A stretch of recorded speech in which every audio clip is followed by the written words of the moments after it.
C'est soit il va vraiment viser du coup que les personnes qui vivent dans ce secteur-là, ou alors il peut aussi viser, c'est à vous de choisir, les personnes qui vivent dans ce secteur-là et qui s'y intéressent. Ce qui est un peu différent. Nous, par exemple, on préconise quand même de viser que les personnes qui habitent, parce que sinon on risque vraiment de viser des personnes qui habitent à l'autre bout, alors que c'est pas ce qu'on veut. Après, encore une fois, ça dépend aussi de votre entreprise et de votre secteur d'activité, hein. Si vous faites du e-commerce sur toute la France, voilà, il y aura moins d'intérêt à choisir ces zones, alors que par exemple, si vous êtes une entreprise locale, là, il y a tout intérêt à venir délimiter votre zone de diffusion. Et ce qui est intéressant, c'est qu'une fois que vous sélectionnez vos zones de diffusion et que vos campagnes ont commencé à fonctionner pendant quelques semaines, vous allez pouvoir voir, si vous avez bien segmenté ça, bien sûr, vous allez pouvoir voir aussi quelles zones fonctionnent mieux que les autres, et on va pouvoir faire des boosts en fait de budget sur certaines zones, sur certaines audiences, sur certains appareils. Voilà, pas mal de choses.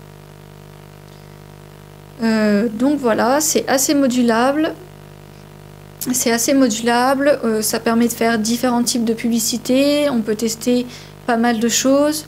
Vous pouvez aussi venir faire des campagnes sur le nom de vos concurrents. C'est totalement légal si jamais vous voulez, voilà.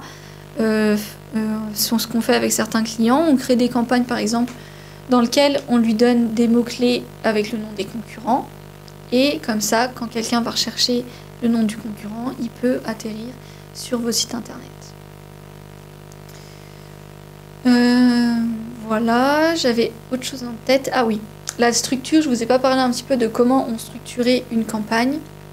Donc généralement, on a notre campagne qui va être, souvent l'idéal c'est de faire une campagne par, on va dire, service que vous proposez, ou par catégorie de produits par exemple. Et en fait, dans ces campagnes, vous allez avoir plusieurs groupes d'annonces. Donc par exemple, je sais pas, vous vendez des vêtements. C'est assez large. Par exemple, vous pouvez faire une campagne, je sais pas, sur les hauts.